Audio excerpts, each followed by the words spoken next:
Carlos Quiroga está hoy en el estudio Henry Giroyola de FM de la Calle. Gracias por venir. ¿Cómo estás? Buenas tardes. Hola, Astor. Siempre es un gusto andar por acá, así que gracias por la invitación. No, el gusto es nuestro.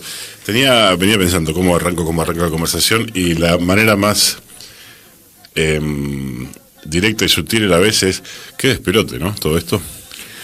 Sí, verdaderamente pero lo peor no pasó todavía. Ajá. Lo peor está por venir. Para mejorar claro. La perspectiva. Mal no mejora acá, porque al contrario. Carlos Quiroga, para quien difícilmente no lo conozcan en Bahía, pero es periodista, fue concejal, dirigente político en los últimos años. Lo han visto mucho, lo han escuchado mucho en radio, lo han visto mucho en tele. En un momento en que la pantalla te daba una cercanía con la audiencia, ¿no? Ahora está lleno de pantallas y cualquiera puede tener una, o casi cualquiera, pero la tele y ser el conductor del noticiero daba como un prestigio, pero además una cercanía con las personas que se informaban, ¿no? Que te tenían todo el mediodía o la noche. Sí, eran tiempos en que obviamente las nuevas tecnologías, los nuevos hábitos sociales y demás van a ir cambiando, pero eran tiempos en que había que esperar una hora determinada para sentarse a mirar la tele a ver qué había sucedido. Claro, exacto. Y yo te hablo desde que la televisión era todavía en blanco y negro, pre-Mundial 78, ahí empecé mi vínculo. Ahí empezaste. Claro. Sí. Con lo cual, digamos, éramos un puñado, ¿no? El periodismo acá, canales abiertos, estaban Canal 7 y Canal 9, no existía el cable, no existía internet, no existían las FM, salvo las que estaban asociadas a las frecuencias de AM. Claro. Tanto Radio Nacional como el EU3 y el EU2 tenían su Exacto. frecuencia modulada, pero ahí terminaba todo. El espectro de radiofónico y de televisión se limitaba a esos medios que acabamos de mencionar, ¿no? Así que sí, era muy, muy importante estar en esos lugares. Hay una cosa que siempre genera duda, que es, o curiosidad más que duda, cómo prepara el informativista lo que tiene que decir, porque en la escuela del informativista lo que dice es quien está al aire frente a la cámara, es muy corto, muy conciso y, bueno, otra hora era bien expresado, ¿no? Esta mañana pasó tal cosa, no sé qué, vamos a hablar con tal. ¿Cómo fue ese ejercicio inicial en tu juventud, cuando aparecen los nervios, la falta de experiencia, cuando se vienen las cámaras, que no eran habituales en aquel momento, como acabamos de mencionar, y tenés que presentar una noticia? ¿Cómo era el trabajo aquel para prepararlo? Mira, yo vengo de la época en que nos hacíamos en la redacción, digamos, había esa cadena de transmisión de sabiduría del que la había visto antes y al que llegaba le empezaba a transmitir sus conocimientos. Con la diaria, no era que se nos ponía a dar una clase a cada uno, sino que con la diaria verlos trabajar era una manera de ir aprendiendo. Después quedaba en tu responsabilidad, en la de cada uno y cada una, hacerte tu propia biblioteca, ya sea de libros técnicos específicos del periodismo radial y televisivo, y fundamentalmente lectura de todo tipo que te permita mejorar tu cantidad de palabras para utilizar, de cómo expresarte, de tener un bagaje en tiempos en que no era pongo una palabra clave en la compu, aprieto enter y ya sé todo de eso, o muchísimo por lo menos. Ahí había que rebuscárselas de otra manera, con otros elementos. Sí. Así que ahí empezás. Y después yo tenía a favor cierta inconsciencia de juventud. Yo empecé a trabajar a los 17 años, en General Pico, en La Pampa, en 17. Mi pueblo. Fue una época en que abrieron varias emisoras de AM de baja potencia, era contemporánea con la de Dorrego, la de Tres Arroyos, alguna otra de por aquí de la región también. Y ahí aprendí, en esa redacción aprendí, después estuve laborando en Santa Rosa y mi primera experiencia en cámara fue en Pico mismo. Había un canal de cable que era toda una rareza, en blanco y negro, que pertenecía a la Acción Católica y que tenía, no sé, un puñado de asociados. Y bueno, ahí fue la primera, hacíamos un noticiero que lo redactaban los compañeros del diario La Reforma, el diario que hay en Pico, y nosotros nos limitábamos en una cosa muy precaria, muy minimalista, que era mi compañero y yo con sendas sillas de esas con la mesita como en las escuelas, sí, y con las cuartillas con las noticias escritas que íbamos leyendo sin ningún apoyo visual que no fueran nuestras presencias. Así que ahí empecé. Creo que en el primero de los que me tocó leer, una de las noticias era la muerte en un accidente de Nino Bravo. Así que te saca cuenta cuánto tiempo ha transcurrido desde aquello. Recién hablabas de la lectura y recordaba una anécdota que contó muchas veces Héctor Larrea, cuando por curiosidad quería trabajar en radio y desde su pueblo le escribe a Antonio Carrizo qué hay que hacer, le pregunta en una carta para trabajar en radio, para ser locutor. Y Carrizo le responde: poseer una amplia cultura general y hacer la carrera en el ISER, de locutor profesional. Cosa que agradeció, porque lo siguiente que se preguntó es cómo se posee una amplia cultura general. Y empezó a leer. Vos sos lector, ¿lo eras de adolescente? Sí, yo recuerdo siempre desde la escuela primaria que había una distinción que democráticamente votaban los propios compañeros, que era el mejor compañero, sí, y el mejor lector. Y el mejor lector. Y esa me la ganaba siempre. Añoraba la del mejor compañero, pero no porque no lo fuera, sino porque había algunos que eran los más buenos en serio. Sí. Pero bueno, eso no dejaba de enorgullecerme. Leía lo que podía, como podía, iba a la biblioteca del pueblo, mi madre nos compraba libros, los que ella entendía que valían la pena. Después uno ya empezó a discernir por sí mismo. ¿Y te acuerdas lecturas de juventud, de adolescencia, algún libro que te haya... Siempre es difícil esta pregunta, ¿no? Que te haya marcado, porque uno lee... No, marcado no, pero sí me llamaba mucho la atención los libros de aventuras, que yo, Moby Dick, claro, por ejemplo, que todos los pibes de esa época seguramente sí lo hemos leído. El pequeño Vigía Lombardo, y había otro que... Sí, había algunos de Amichis que eran bastante...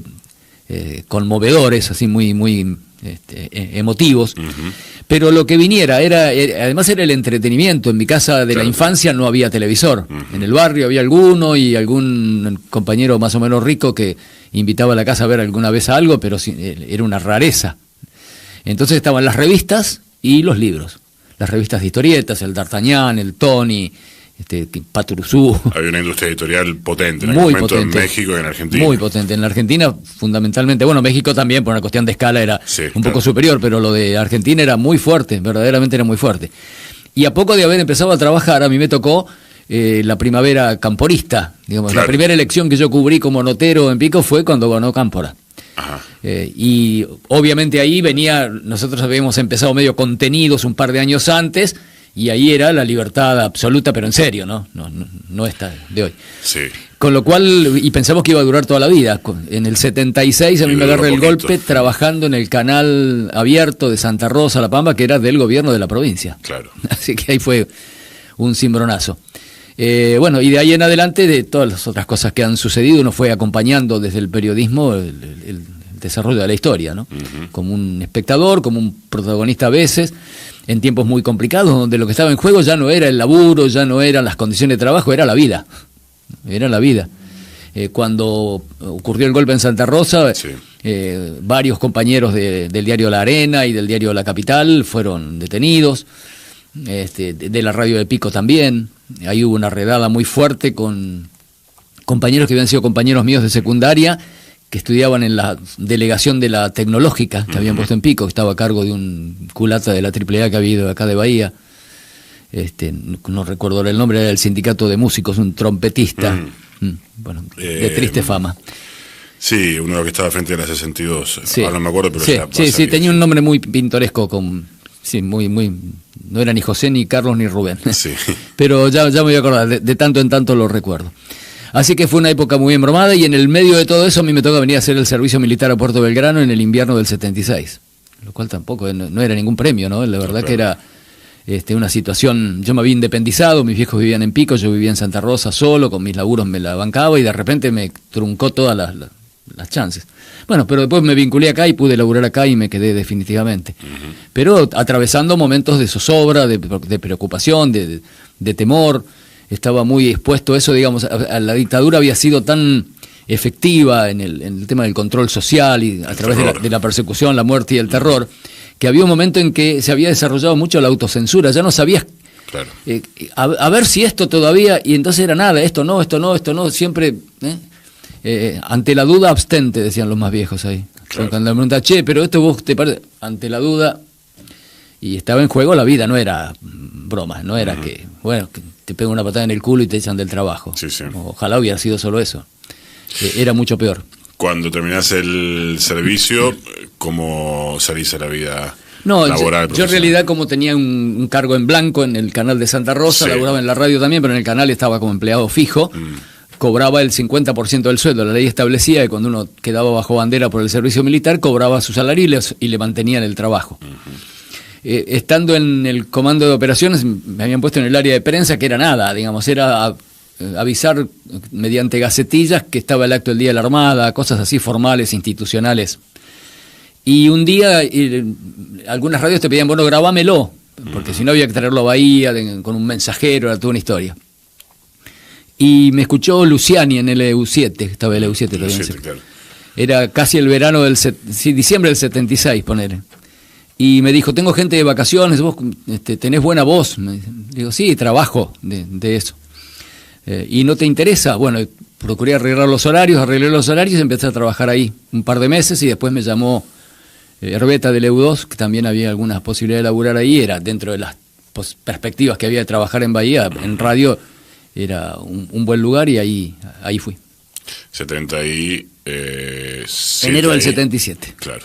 Hasta octubre, noviembre del 83, con un año y pico en el medio que me fui a México con una beca a estudiar. Ajá. Y después del 83, bueno, cuando uno pudo ser quien quiere ser, creo que lo más destacado que hice en mi trabajo fue la dirección de Radio Nacional del 83 al 89, ¿no? Ahí vamos, pero si querés, contame lo de México, que tal vez no están conocidos. Fue una beca que me ofrecieron con mucha gentileza de la Fundación Rotaria. Yo ni lo tenía en mis planes, ni pensaba hacerlo. Yo no tenía estudios de grado tampoco, así que no había pensado en esa alternativa. Y me ofrecieron, y bueno, había posibilidades de ir a Santo Domingo, a Venezuela o a Guadalajara, México. Y elegí Guadalajara, a una universidad de derecha, que es la Universidad Autónoma de Guadalajara. La buena es la Universidad de Guadalajara. Claro. Que a mí me permitió igualmente, digamos, cuando vos ya a esa altura sabías decantar ideológicamente una cosa y demás, pero desde el punto de vista técnico yo cursé el último año de la licenciatura en Comunicación Social, y mis compañeros y compañeras se graduaron de eso cuando terminamos el periodo. Claro.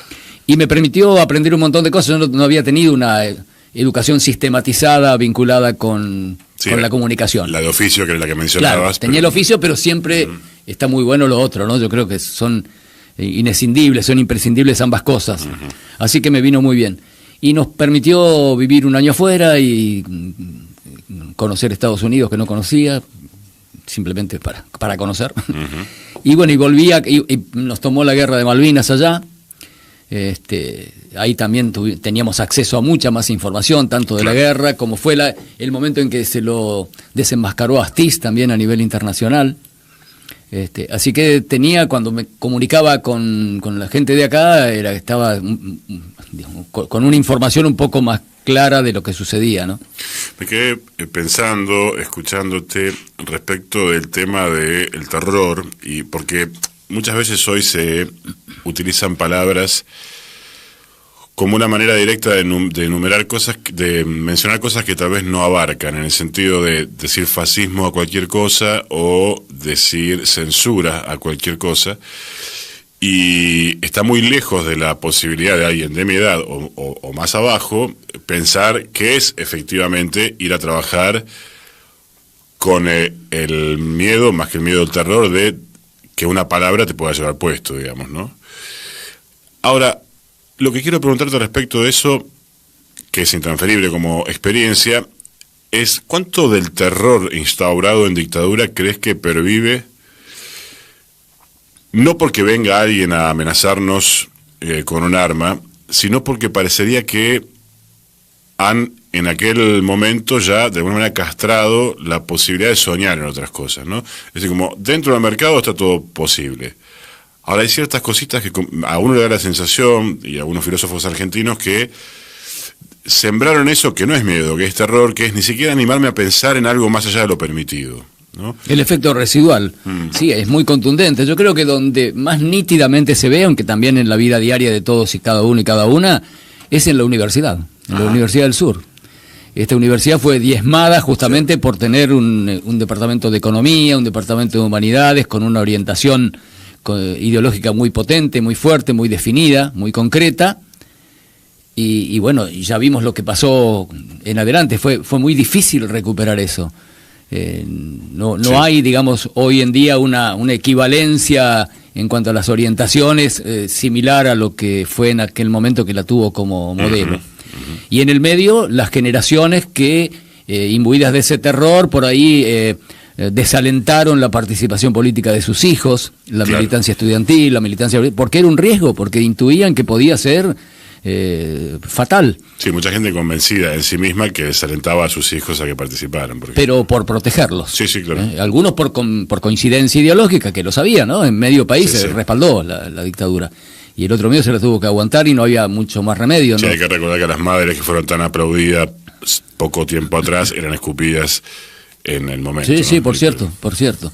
Estaba en eso, en algo andaría, los argentinos somos derechos humanos. Era una batalla cultural que también se ganó, digamos, a expensas del campo popular, ¿no? Y bueno, era una situación horrible. Yo con el paso del tiempo a veces hasta me avergüenzo, ¿no? De haber estado trabajando en esos tiempos, pero no, es que, bueno, era lo que se podía hacer, ¿no? Era lo que una cosa era el trabajador de prensa común y corriente que se limitaba a decir las noticias que uno sabía estaban más o menos en el cauce que el lugar donde estabas te permitía, y otra cosa eran quienes se transformaban, digamos, en las voces destacadas del lugar, ¿no? En el caso particular de Cachero. Cachero, Gente sí. que era, O digamos, Norman Fernández, que fue coincidía. reconocido y también denunciado por la CTA como parte del gobierno provincial de la dictadura, ¿no? Él fue secretario de prensa de Aguado, que era el delegado en la provincia de Buenos Aires. Claro. Entonces, esa es la diferencia. Creo que de los que trabajábamos en la redacción, ninguno coincidía con lo que estaba pasando, no estaba de acuerdo, no aplaudía la dictadura, no la quería, pero bueno, era así vivíamos millones y millones de argentinos en esos tiempos, ¿no? Sí, hemos charlado de eso también, por ejemplo, con Oscar Pascuaré, en su momento, que estaba en Radio Nacional. No me quiero olvidar de preguntarte, volver al tema libros y después seguimos, ya que arrancamos cronológicamente, por ahí la podemos seguir por ahí la conversación, pero hoy parecería, Juan Villoro dice el escritor, que casi todo atenta contra la posibilidad de leer hoy. Perdón, me equivoco, hablo de Cohen, de Martín Cohen. Porque desde la familia, que si te ve leyendo te dice estás bien, ¿qué te pasa?, hasta la tecnología, que es mucho más atractivo. Y el precio de los libros. Eso es, sí. Y el precio de los libros. También es una...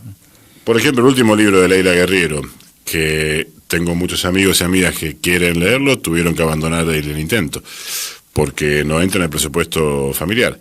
No es problema de Leila Guerriero, claro, es un problema bueno, es un problema de múltiples causas, pero a lo que voy es ahora que hay tanto editado para leer y que se puede conseguir también por internet y demás, ¿encontrás tiempo para concentrarte? Vos que venís de ser un lector cuando no había tanta tecnología. Hoy, ¿sentís una tensión entre toda la posibilidad tecnológica y esta cosa de hacerse el tiempo para simplemente concentrarse, que Sí, parecería que el mundo atenta contra eso? Me pasa ¿no? que me resulta muy difícil. Claro. Muy difícil concentrarme. Por ahí lo último que leí fue el carro de la vida, la historia de la familia de Alejandra Santucho, que lo vino a presentar la Secretaría de Derechos Humanos de la provincia, una reedición, porque el libro ya lo habían presentado en 2011 acá, y bueno, ese era de obsequio. Sí. Así que lo leí en una noche, hacía bastante que no leía.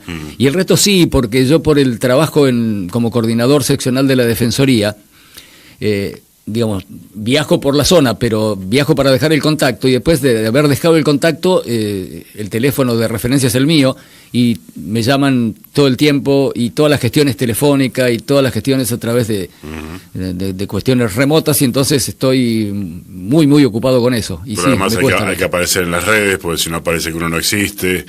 Claro, además nosotros para divulgar, para que la gente sepa que está la Defensoría, que es un organismo defensor de derechos en el sentido más amplio de la expresión, que es gratuito, desburocratizado, que nos ocupamos desde lo más chiquito hasta lo que parezca gigantesco, digamos, una incumbencia al infinito, que no todo lo arreglamos, pero en todo tenemos una primera contención con una escucha calificada y después un acompañamiento, una orientación y la insistencia. No litigamos, no tenemos poder de policía, pero si el causante de la vulneración del derecho del ciudadano que se presentó sos vos, te voy a llamar hoy, a la tarde, mañana, pasado, hasta que o me des una solución o me des una explicación que le permita a la persona comprender, asumirlo y seguir adelante con su vida, cerrando esa carpeta, ¿no?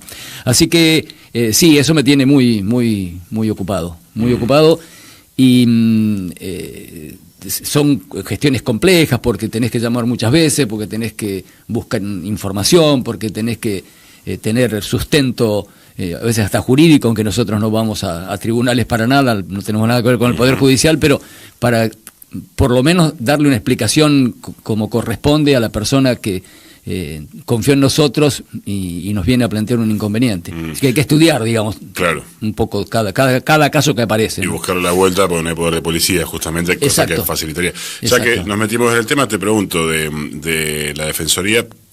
No todo el mundo sabe ni qué está, ni qué es, así que empiezo por ahí. ¿Qué es la Defensoría? ¿Dónde interviene? ¿Para qué sirve? La Defensoría es un organismo defensor de derechos humanos en un sentido amplísimo. Uh-huh. Fue creada por la Constitución reformada del 94, se crea la figura del defensor del pueblo, que en este caso lo ejerce Guido Lorenzino. El defensor del pueblo no es un funcionario del gobierno de turno, es un funcionario propuesto que debe tener acuerdo de la legislatura.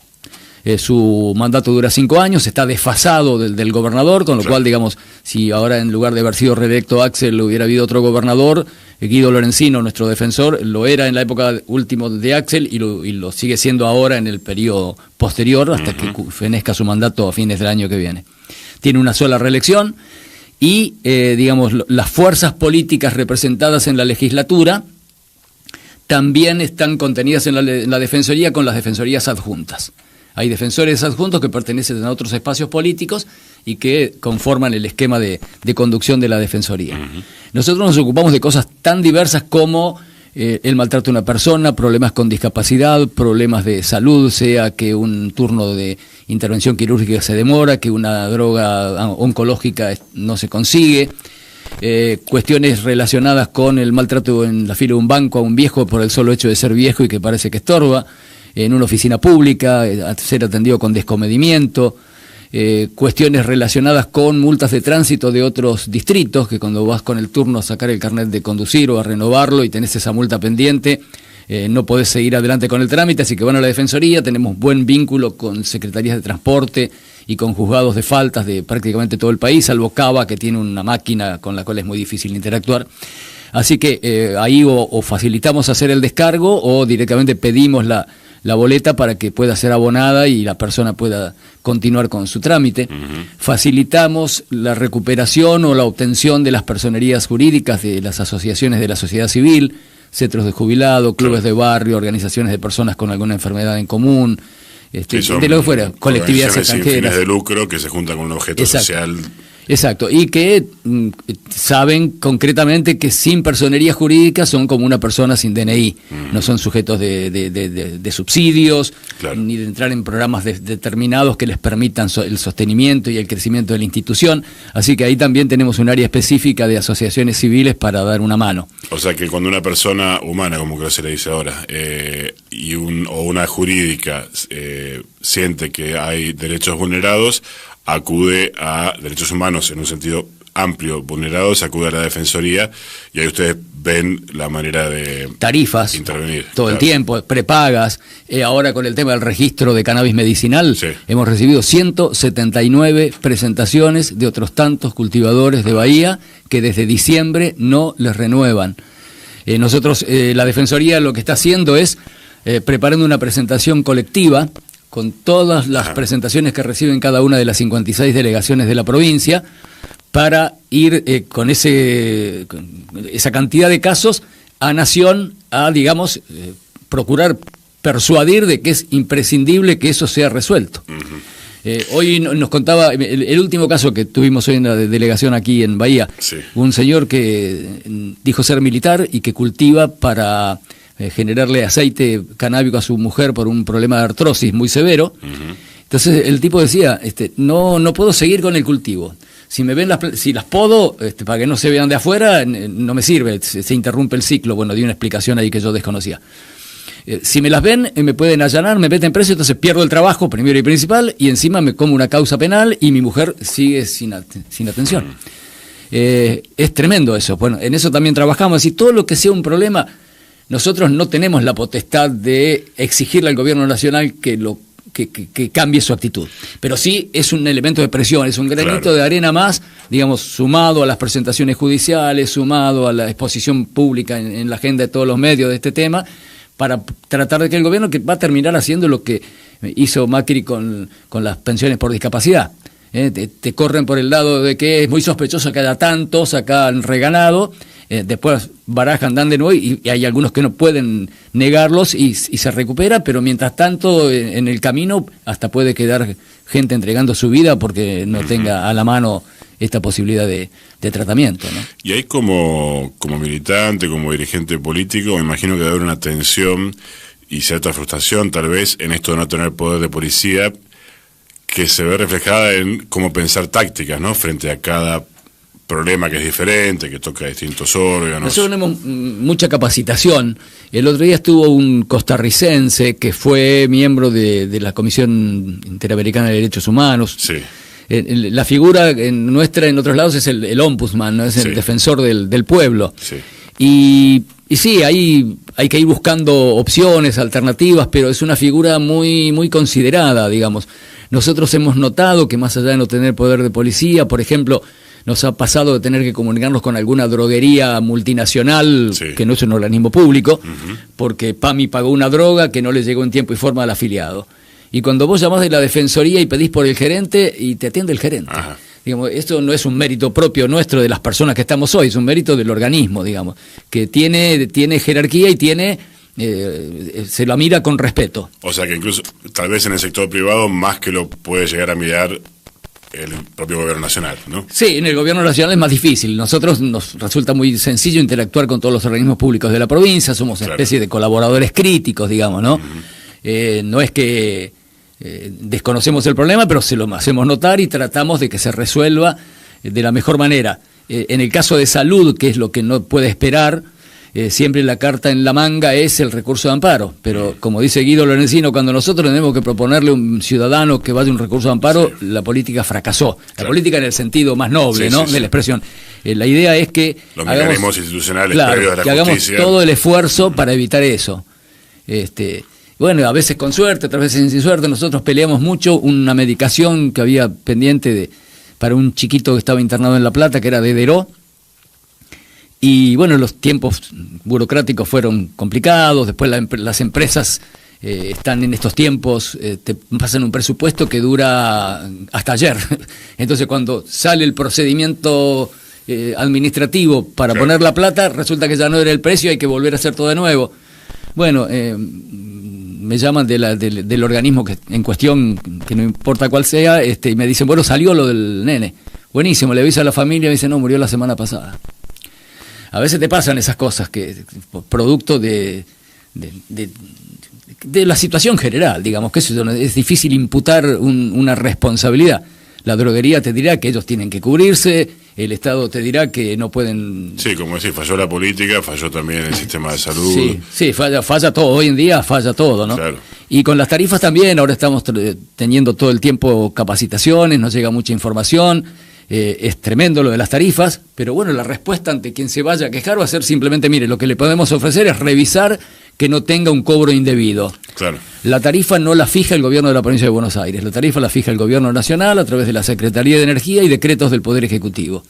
En la audiencia pública que hubo, que son puestas en escena, digamos, para salvar las formas, nada más. Son vinculantes. Guido Lorenzino siempre se opone a estos aumentos de tarifas, él entiende que los esfuerzos deben hacerlo las empresas proveedoras del servicio, que han hecho una rentabilidad extraordinaria en todos estos años, pero siempre están dentro de la ley. No nos olvidemos que las empresas de gas y de luz son hijas de las privatizaciones de los 90. Exacto, y eso es lo que está medio invisibilizado, porque ese modelo es el que... Los pliegos de concesión tienen todo a favor de ellos. Entonces, el OSEBA, que es el organismo de control, y está limitado, la Defensoría del Pueblo, y estamos limitados. Lo que podemos hacer no hay es un que, ilícito. No hay siempre que se cumpla la regla, lo mismo con los alquileres. Nosotros también asesoramos mucho con la ley de alquileres. Bueno, ahora con las leyes, con la nueva modalidad que está en base al Código Civil, qué sé yo, en esta cuestión absurda, ¿no? De suponer que las dos partes, que no hay una posición dominante, ¿no? Como que el locador y el locatario estén en igualdad de condiciones. Negocian Mentira. libremente en el mercado, etcétera. Es lo mismo que proponen para discutir los salarios. Andá y discutí con el dueño de la empresa, vos solo. Tenés la libertad de hacerlo. Claro, ahí está la famosa figura que, no sé, que se le atribuyen a tantos que ya no sé a quién le pertenece, ¿no? De los fósforos. Cuando dice, para explicar qué es un sindicato, cuando saca un fósforo, rompelo, lo rompe, saca 2 fósforos, rompelo, lo rompe, saca 20 fósforos, rompelo, no se rompe, ¿viste? Claro. Todos juntos es un poco más difícil. Pero bueno, cuando no hay equiparación, digamos, si el Estado se aparta y no equilibra las diferencias notables que hay en una sociedad tan injusta como esta, y el pueblo lleva todas las de perder, ¿no? Y dentro de la ley, ¿no?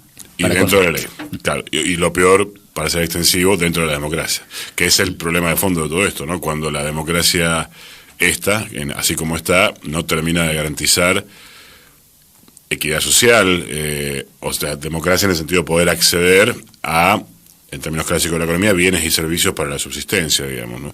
Y ahí aparecen problemas como los que vamos a conversar en esta segunda parte, que son de mucha flaqueza en la participación política y muchas preguntas, ¿no? Ahora que nos haremos en la segunda parte para ver si es posible o no salir y hacia dónde. Segundo bloque con Carlos Quiroga aquí en FM de la Calle. Bueno, hay muchos temas que se van abriendo de la conversación que veníamos teniendo. Echar culpas no es una buena manera de comprender lo que ocurre, pero pensar críticamente uno tiende a pensar que sí. Vos que has participado de las corrientes progresistas de los últimos años, bueno, y también, no hablamos de la experiencia en Radio Nacional, después la retomo, pero también en aquel momento desde el alfonsinismo, sos un interlocutor para conversar esto, que es que mirás. La derecha es la derecha, viene siendo muy violenta, nefasta, y no es para justificar esto que se hace, ¿no? Desde ese lugar. Pero desde el punto de vista de los progresismos, si querés, en América Latina, en Argentina, ¿qué mirás autocríticamente como para que el resultado de un proceso de tantos años termine siendo Milei y antes Macri, ¿no? Yo no hubiera pensado nunca que un pueblo podía votar a alguien de apellido Macri, pero ahora nos fuimos ya incluso hasta alguien que abiertamente dice la justicia social es una mierda, ¿no? Entonces, ¿qué falencias crees que, falencias o errores que ya venían congénitos? Yo creo que a todo lo que es la frutilla del postre fue el gobierno de Alberto Fernández, ¿no? Me parece que ahí estuvo el huevo de la serpiente, ¿no? De esta locura que tenemos hoy, en gran parte por lo menos, ¿no?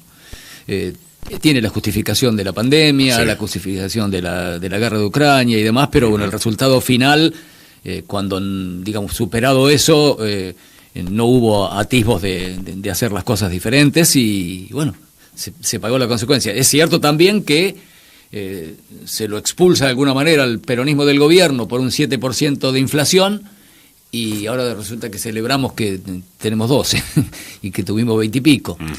Y digamos, hay también una comprensión en la sociedad que ni por asomo estaba disponible en la gestión anterior, pero eso no lo es culpa a Fernández de haber actuado de la manera timorata en que actuó, dilapidando reservas para ciertos negocios especuladores, amagando con acciones concretas y después reculando, como decía Cristina.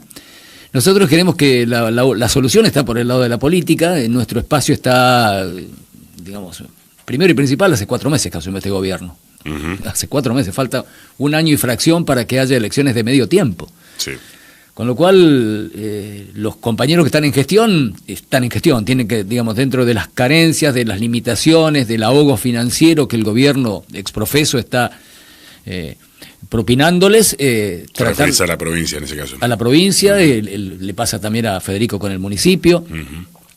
Digamos, nosotros acá, la experiencia local ha sido altísimamente favorable y exitosa, digamos, siempre supimos que un escenario de tercios nos facilitaba la posibilidad de acceder al poder, que sabíamos que Federico era la persona más preparada en toda la ciudad de cualquier espacio político como para ejercer ese cargo, y de hecho fue puesto a prueba 5 días después de asumir con el temporal del 16 de diciembre, y lo afrontó de una manera novedosa, con mucho ingenio, con cero recursos de nación, y sin embargo se pudo más o menos llevar adelante y equilibrar.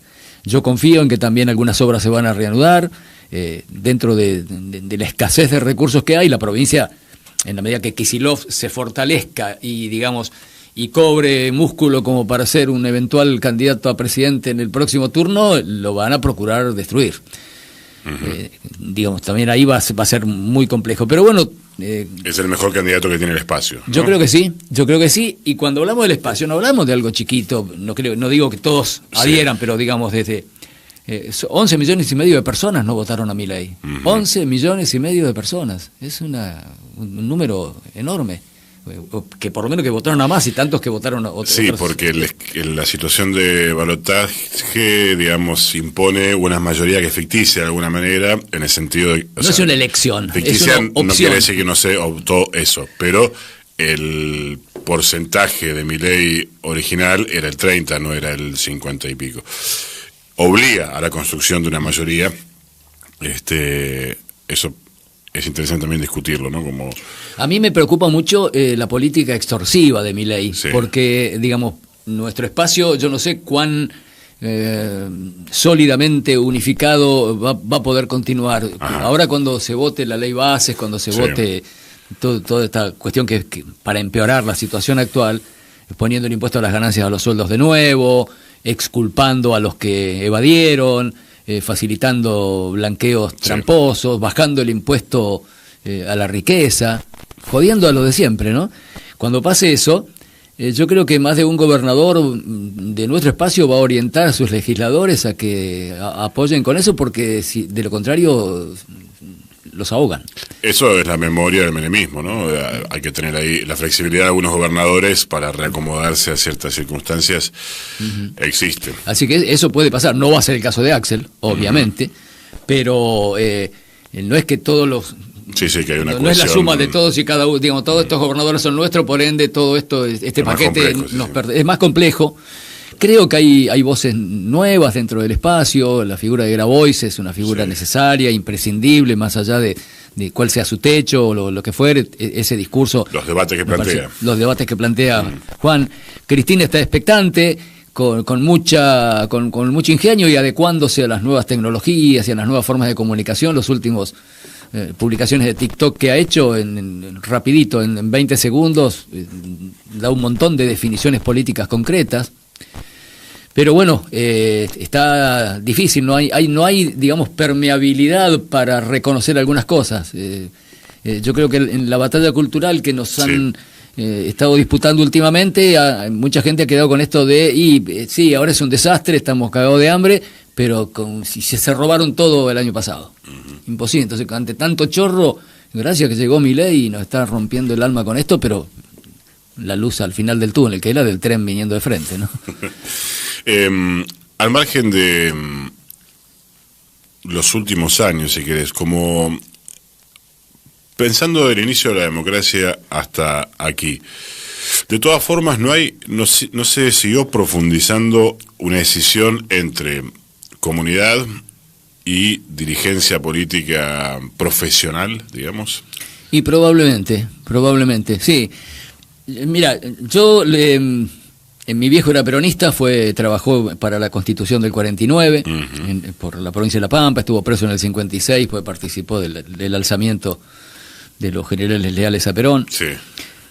Durante la secundaria yo milité en la juventud de la APR, la Alianza Popular Revolucionaria, de Oscar Allende y Horacio Sueldo, que estaba Allende del Partido Intransigente y Sueldo de la Democracia Cristiana. Después la figura de Alfonsín nos convocó, siempre me sentí de ese lado, ¿no? Del campo nacional y popular, que tiene matices, pero digamos siempre de ese lado.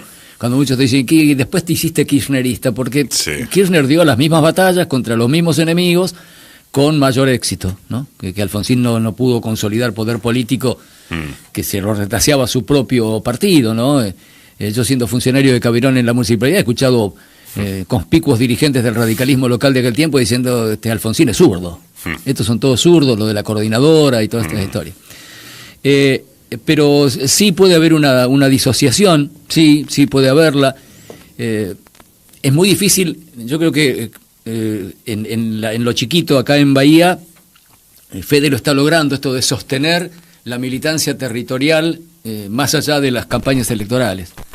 De hecho, el trabajo que empezamos muy modestamente en 2017 con Unidad Ciudadana, que fue el punto de partida de esta experiencia. Eran tres concejales, ¿no? Larrea, Gigliani y vos. Yo, exactamente.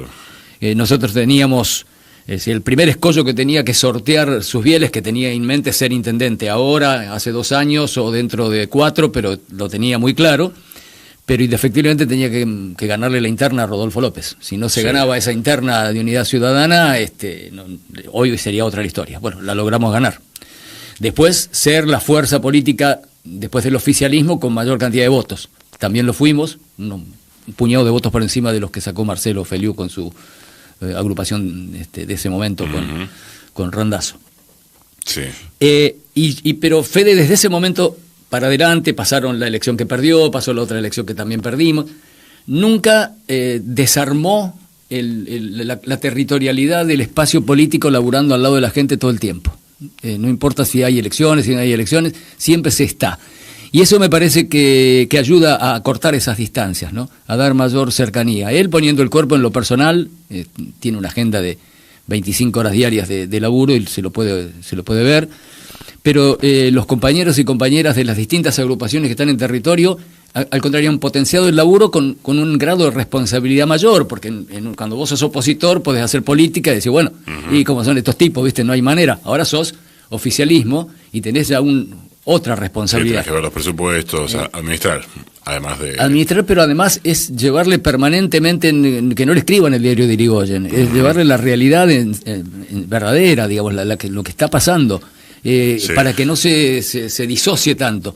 Así que me parece que la experiencia de acá de Bahía es rica. No sé, creo que en otros lugares de la provincia también se labura del mismo modo, pero es una manera de ir saldando esa deuda que hizo que cuando se desacredite a la política porque está ejercida por algún sector progresista, la gente que va a ser perjudicada por esas políticas que la alientan, compra y hace propio ese juego, ¿no? Cuando se ponen a discutir cuánto gana un diputado, cuando se ponen a hablar de la casta y bueno, creo que se lo escuché a Villarroel, me pareció, cuando defendía el aumento a los senadores, que tiene razón en eso, que si vos no remunerás debidamente un cargo de responsabilidad como eso, la política va a terminar siendo para los ricos, ¿no? Para el que tenga espaldas, porque si vos no... Y después tampoco te van a quedar los mejores, ¿no?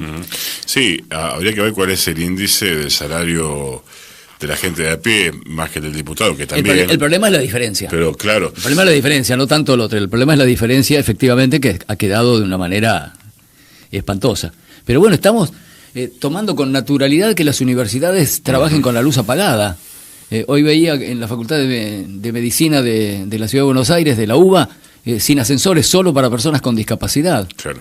Están ahorrando, les llegaron 48 millones de pesos de luz y todavía no está el grueso de la tarifa, porque ahora va a aumentar otra vez y van a fajar los subsidios otra vez. Sí, sí. Y va a aumentar la distribución, es el precio de la energía. La presión sobre que todo lo público no sirve para nada, etcétera. Llama la atención de algunos egresados de la universidad pública. O no llama la atención, pero por lo menos cabe señalar la contradicción. Empecé la charla diciendo que despelote como síntesis, y me gustaría salir ahora del país, porque parecería que Dolina dice que se pensaba que el paso del tiempo y la idea de progreso como pasar de menos derechos a más derechos, y eso como sentido común. Sin embargo, parecería que hay batallas, como decías, ideológicas, culturales, que han ganado, y que por ahí una persona hiperprecarizada, en lugar de estar en esa situación y cuestionarla, la defiende. Entonces, mirando el mundo, en donde hay otras expresiones de ultraderecha, de derecha, hay un gran avance del sector privado respecto de los derechos laborales, haya reforma de derecho o no, porque van avanzando, Mercado Libre, por ejemplo. Ahí no hay convenio colectivo, ni negociación colectiva, y van hablando de uno en uno, Y no se hizo una reforma laboral, y hay una exhibición de impuestos millonaria para los que ganan, para Galperín. El caso de Galperín a mí me parece paradigmático porque en medio de la pandemia, mientras todos padecíamos, mientras vos, yo, cualquiera era solidario con los 2 pesos que tenía con su vecino, tipo se enriqueció, se va a Uruguay y dice acá me cobran muchos impuestos. Es una cosa... Y es puesto como un ejemplo, ¿no? Es puesto como un ejemplo de emprendedor, de virtuoso, absolutamente virtuoso, sí. Sí. Eso es perverso. Pero digo, mirando el mundo, y ya que vos empezaste desde tu juventud, hubo muchos cambios en el mundo. Hubo muchos cambios, hablábamos del momento progresista, Chávez ya no existe más, y eso en un momento parecía que iba en un sentido y que no había vuelta, digamos. ¿Qué te preocupa? ¿Cómo mirás los procesos políticos globales hoy que parecerían no encontrar cohesión por arriba en un discurso de derecha, pero no encontrar cohesión en las expresiones populares para dar una respuesta también global a eso, ¿no? Pero aún el mundo está a punto de estallar, digamos, la chance de una tercera guerra mundial está ahí a la vuelta de la esquina, ¿no? La situación de la conflagración a partir de Medio Oriente está ahí, cada día peor. Y acá encima nos compramos una guerra ajena, ¿no? Estamos hablando de donar pertrechos militares a Israel y no tenemos para darle de comer a la gente, o gastar 300 millones en estos aviones chatarra de Dinamarca cuando se cierra el INADI, cuando no hay drogas oncológicas para los pacientes con cáncer. Acá está un poco más loco que en otras partes, pero me parece que el péndulo está yendo muy a la derecha, no sé hasta dónde llegará y cuándo podrá ser la chance de otra opción. Te da cierta expectativa positiva lo que pasa en Brasil.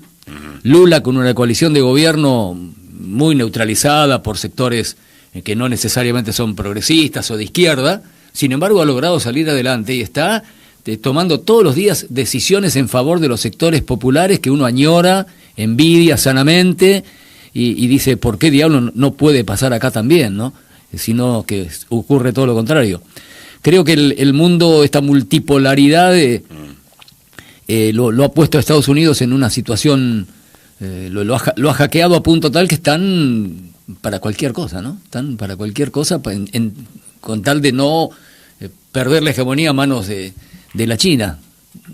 En eso también ha intervenido Estados Unidos para que nosotros compremos esos aviones y no los chinos que ya estaban comprometidos. Da para otro debate si un país como el nuestro en estas condiciones tiene sentido que se compren aviones de guerra, ¿no? Y a mí lo que me preocupa es que todo esto va acompañado no solamente de que te bajen el sueldo, de que te quiten los derechos laborales, sino que te quitan todos los derechos, digamos, hay una afrenta permanente a las minorías, ¿no? La diversidad sexual es cosa del pasado, el derecho al aborto, en cualquier momento van a intentar liquidarlo, todo así, sacaron el Instituto contra la Discriminación, no importan, esto es una mirada sobre la libertad, libertad para el que manda, digamos, para el poderoso, el resto... Hablando de los ataques, ¿por qué crees que hay tanto encono, si es que tenés una lectura, una interpretación sobre eso, contra la cuestión cultural, contra las expresiones artísticas del gobierno argentino, ¿no? Porque yo creo que la cultura sería uno de los ámbitos que puede darle batalla, ¿no? En esta batalla cultural. Saben que no es casual que vayan por ahí. Saben que es un ámbito, que es un aspecto de la vida de las personas y de las comunidades que ha modificado cuadros de situación a lo largo de la historia. Da la sensación de que el nivel de agresividad que tiene no es relativo al nivel de ahorro, digamos, que habría, porque en realidad tampoco es que se ha logrado que en la cultura se gaste tanto, digamos, ¿no? No, para nada, pero sí hacen creer eso para justificar la afrenta que tienen para con ellos.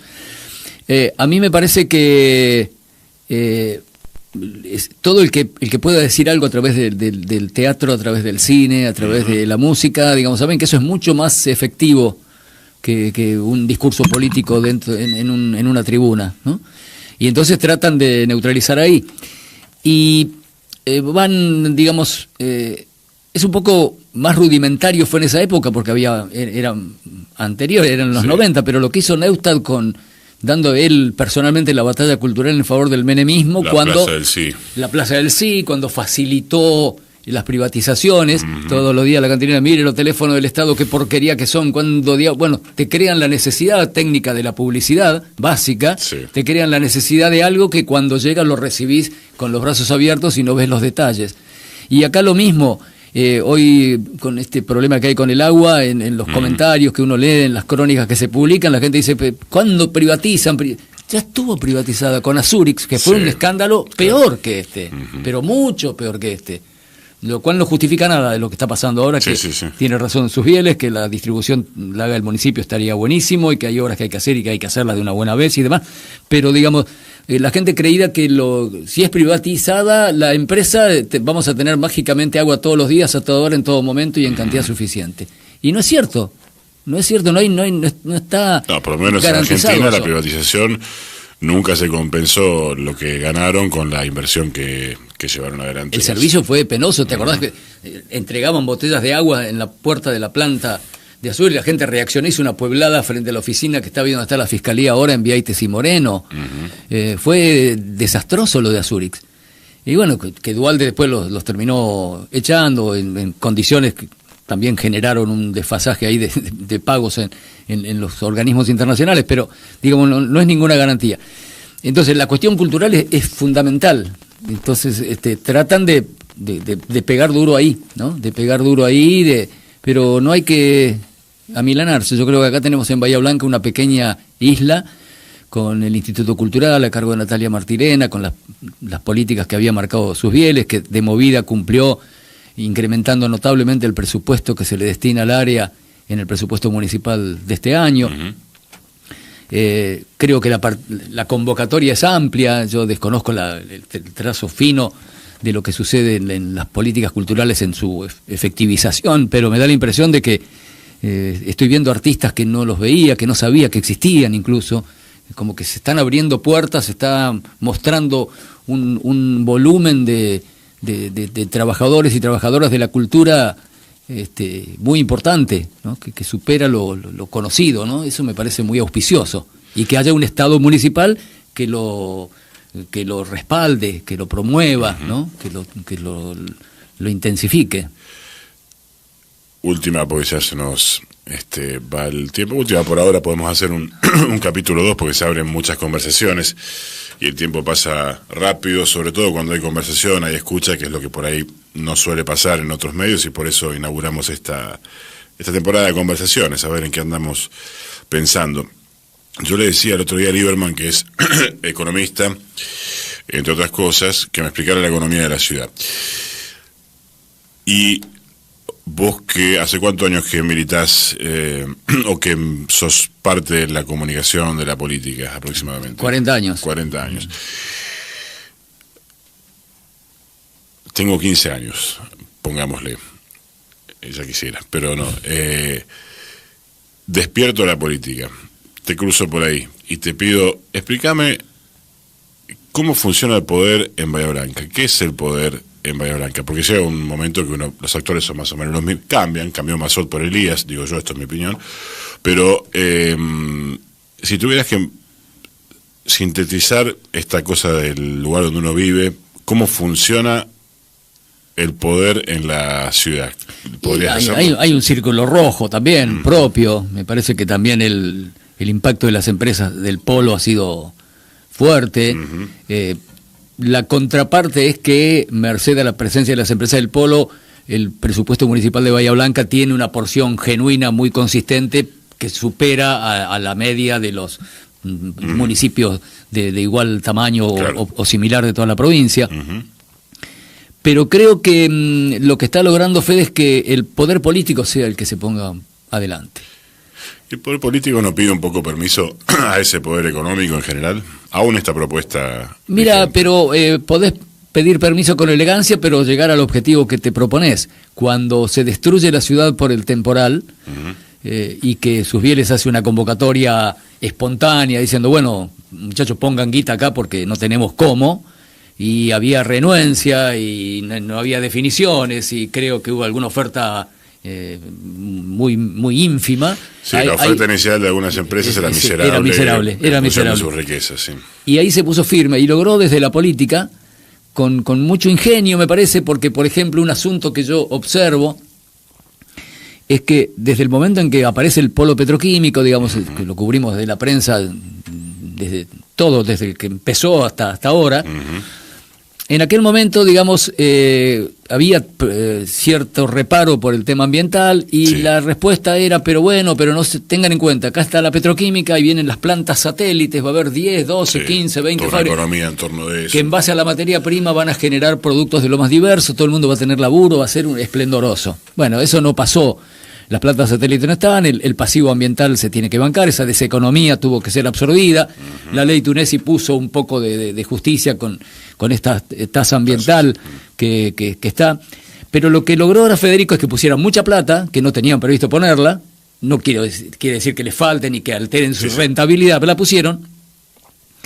Y han logrado, como a cada una se les dio como obligación a apadrinar a una escuela, a un club, a un centro de jubilados afectado, ellos pusieron la plata, ellos dirigieron la obra, no es que la plata vino al municipio y después discrecionalmente la pones ahí o no la pones y haces lo que se te canta.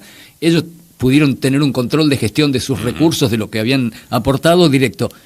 Y lograron un vínculo con la comunidad que no lo puede comprar la plata. Yo creo que fue no por la plata, sino por el momento en que eso aparece. Y como que también, desde el punto de vista de las empresas, es una cercanía social de la que carecieron durante 30 años.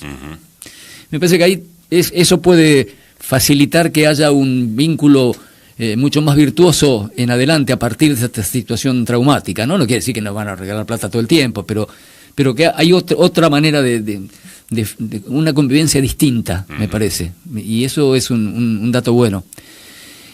Y uno aspira a que el poder esté en el municipio, que el poder político sea el que el pueblo decidió, pero es cierto que los intereses económicos, especulativos, ahí es un polo financiero. Lieberman tal vez te habló de eso, porque siempre solía mencionarlo, el desnivel que hay entre lo que se produce en Bahía Blanca y el ahorro, como que todo el ahorro está afuera, que si toda esa plata que se produce acá, que se genera acá, se volcara en emprendimientos, claro, que eso es un poco alguna de las ideas que andan dando vueltas a futuro, un poco para salir del paso con la obra pública, con un montón de asuntos donde al privado le puede interesar, puede serle apetecible, ¿no? El privado, si no es negocio, por más que lo quieras convencer, no va a ningún lado.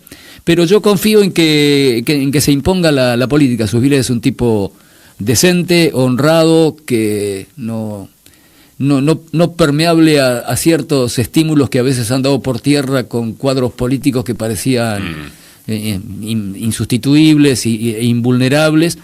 Le tengo una enorme confianza. Yo creo que si se logra acomodar la cosa de a poco y tiene la chance de un segundo periodo, ahí va a ser un momento significativo. Gracias por venir y los últimos segundos para que cierres como quieras esta conversación.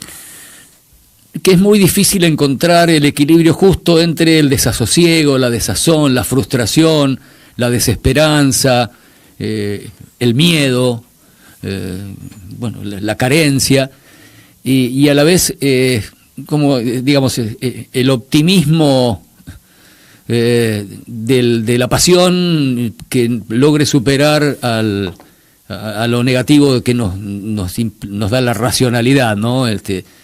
Si lo pensamos muy bien, estamos en un pozo muy profundo, muy difícil de salir. Pero a la vez no hay otra que intentarlo.